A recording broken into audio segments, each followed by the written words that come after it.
Assalamualaikum warahmatullahi wabarakatuh. Salam sehat, salam olahraga. Kali ini saya akan membahas terkait Indonesia pincang jelang hadapi Vietnam di final Piala AFF U23 Championship 2025.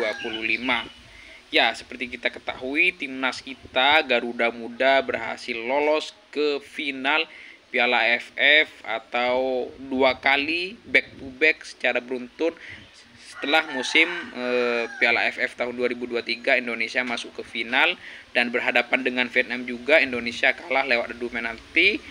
Dan sekarang Piala AFF 2025 kembali lagi Indonesia sampai ke partai final dan lagi-lagi berhadapan dengan Vietnam. Nah, ini bisa dikatakan adalah replay final musim lalu. Akankah Indonesia mampu balas dendam terhadap timnas U23 Vietnam? Jadi kita tonton besok malam jam 8 ya. Nah, seperti kembali ke judul yang saya bahas tadi ya, bahwa Indonesia pincang menghadapi Vietnam karena memang ada beberapa pemain yang diprediksi akan absen ya. Yang paling pasti adalah gelandang serang andalan mereka milik Persebaya ya, Tony Firmansyah, yang memang absen dalam beberapa pertandingan terakhir. Tentu Indonesia sangat kehilangan sosok dari Tony Firmansyah. Yang kita tahu Tony Firmansyah ini adalah pemain andalan lini tengah tim asuhan Gerald Van den Boek ya, bersama Arhan Fikri dan Robby Darwish. Trio ini adalah trio yang menjadi andalan Van den Boek dalam beberapa pertandingan terakhir. Yang paling vital adalah saat mengalahkan Brunei Darussalam 8-0. Jadi trio ini adalah trio pengontrol lini tengah timnas U23. Tentu absennya Tony Firmansyah ini bisa kita lihat saat berhadapan dengan Thailand. Kita betul-betul kehilangan sosok Tony Firmansyah. Ditambah lagi saat berhadapan dengan Thailand, kita kehilangan Arhan Fikri. Lini tengah ya bisa dikatakan sebenarnya tampil cukup bagus, luar biasa. Pelatih Gerald Van den Boek mampu menambal yang ditinggalkan oleh Arhan Fikri dan Tony Firmansyah dengan trio Robby Darwish, Donny Pamungkas, dan Dion. Tapi Robby Darwish dan Donny Pamungkas tampil oke. Tapi Dion ini yang tampil kurang maksimal ya. Apa karena mungkin masih gugup karena membela timnas Indonesia yang kita tahu cukup sakral gitu ya.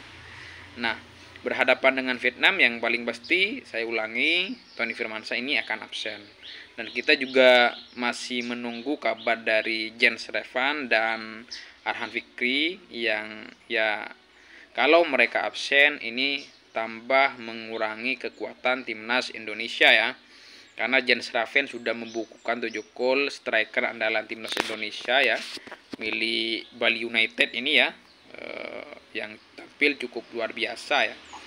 Berhadapan dengan Thailand dengan sedikit peluang tapi cukup efektif dalam penyelesaian akhir, yaitu Jens Revan. Nah, Arhan Fikri juga ini adalah pemain yang bisa dikatakan adalah Tom Haye-nya timnas U23 kalau saya mengatakan ya, kalau kita melihat determinasi permainan Arhan Fikri ya, yang cukup luar biasa, mobile. Ini adalah pemain terbaik kalau nggak salah di timnas di Piala AFF 23 tahun 2023 kali itu ya, Arhan Fikri ini. Dan musim lalu dia adalah pemain muda terbaik di BRI Liga 1 ya. Jadi memang Arhan Fikri, Tony Firmansyah ini adalah pemain muda potensial masa depan timnas Indonesia. Makanya ketika kemudian nanti Tony Firmansyah sudah dipastikan absen, Arhan Fikri ini masih bisa bermain. Kalau saya melihat di ulasan beberapa media, tentu cukup diuntungkan kalau misal Arhan Fikri ini bisa bermain ya. Dan juga Jens Revan kita doakan bisa bermain juga ya. Karena ketiga pemain ini adalah pemain andalan Gerald Van den Boek. Jadi memang Gerald Van den Boek mengusung strategi menyerang dalam Piala AFF kali ini. Terbukti saat berhadapan dengan Thailand kita menguasai jalannya laga, meskipun memang beberapa pemain masih belum improve dengan strategi penguasaan bola yang diusung oleh coach Gerald Van den Broek ya. Masih belum mampu menguasai secara maksimal ya, beberapa kali kehilangan bola. Contohnya ketika Dion kehilangan bola, Indonesia kebobolan. Nah, itu tentu menjadi catatan untuk pelatih Gerald Van den Broek saat Indonesia berhadapan dengan Vietnam. Karena kita tahu Vietnam terkenal pemain yang cukup keras ya. Nah, ini menjadi kekhawatiran saya ya. Takutnya apa yang menimpa Evan Dimas ini juga menimpa beberapa pemain muda potensial milik kita. Nah, kita kembali ke kalau misalkan Toni Firmansyah absen ya, kemungkinan kalau Arhan Fikri bermain ya lini tengah Arhan Fikri, Robby Darwish, dan Doni Tripamungkas. Saya rasa yang paling pas mengisi peran yang ditinggalkan oleh Toni Firmansyah adalah Doni Tripamungkas, pemain muda milik Persija ini tampil cukup baik ya. Kemudian yang paling sangat khawatir kalau Jens Slaven absen ini ya, karena satu-satunya striker andalan yang dimiliki kita ya. Hoki Caraka ya juga cukup oke, cukup pede ketika mengambil penalti, tapi permainan Jens Slaven terutama bola-bola atas ini sangat dibutuhkan ketika Indonesia berhadapan dengan Vietnam ya. Karena Indonesia menggunakan strategi total football, penguasaan bola, ini berhadapan dengan Vietnam yang cukup keras permainannya. Jadi ini kita tentu cukup harus hati-hati ya berhadapan dengan Vietnam. Kalau katanya Erick Thohir, kalau mereka bermain keras kita juga harus keras begitu. Tapi jangan sampai mencederai pemain. Nah, tentu Indonesia bisa dikatakan pincang berhadapan dengan Vietnam, tapi saya rasa pemain yang dimiliki kita ini rata-rata kualitasnya cukup sama ya. Jadi absennya pemain andalan ini juga tidak begitu berpengaruh signifikan terhadap kualitas yang kita miliki. Tentu pelatih Gerald Van den Broek cukup berpengalaman, bisa mungkin mengatur strategi ketika misal ada beberapa pemain yang absen. Toni Firmansyah bisa digantikan perannya oleh Doni Tripamungkas.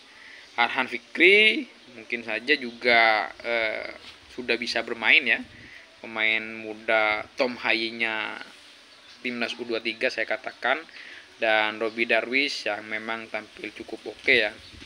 Kemudian di lini belakang duet Kade Arel dan Kakang Rudianto saya rasa juga tampil cukup maksimal kemarin ya. Dan Muhammad Ferrari bermain di babak kedua ini juga cukup baik. Ya, kita doakan pemain hanya Toni Firmansyah yang absen, kita doakan Jens Slaven dan Arhan Fikri ini bisa bermain ya. Karena kita tahu Jens Slaven di menit-menit akhir ditarik keluar ya, digantikan oleh pemain lainnya ya, karena nampaknya mengalami cedera cukup serius saat berhadapan dengan Thailand. Kita doakan ya Timnas U23 ini mampu menumbangkan Vietnam sehingga Indonesia bisa menjadi juara. Kita support pemain Timnas kita, Garuda Muda, dan coach Gerald Van den Broek mampu memberikan strategi-strategi terbaiknya untuk bisa menumbangkan Timnas Vietnam yang kita tahu terkenal bermain keras ya. Karena kita sudah punya sejarah, Evan Dimas pernah mengalami cedera serius sehingga permainannya menurun. Ini disebabkan oleh pemain Vietnam ya, kita tahu waktu itu ya.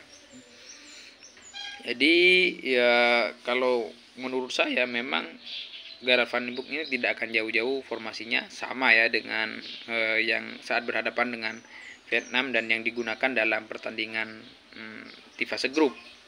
4-3-3 mungkin duet Kade Arel, Kakang Rudianto, kemudian Frankie Misa di kiri, kemudian Ahmad Maulana di kanan. Ini ya juga cukup baik juga menurut saya. Ditambah lini tengah, kalau Toni Firmansyah absen, Arhan Fikri bisa bermain ya, Arhan Fikri, kemudian Doni Tripamungkas dan Robby Darwish ini menjadi trio yang cukup baik ya. Lini depan Raihan Hanan, Arjuna atau Victor Detan juga bisa dimainkan. karena Rahmat Arjuna beberapa kali menurut saya masih belum maksimal ya permainannya. Bisa digantikan mungkin Victor Detan ya. Kalau Raihan Hanal juga di babak kedua kemarin tampil cukup oke ya. Ya, kita doakan lagi timnas U23 juara. Bravo timnas Indonesia meskipun pincang ditinggal salah satu pemain andalannya.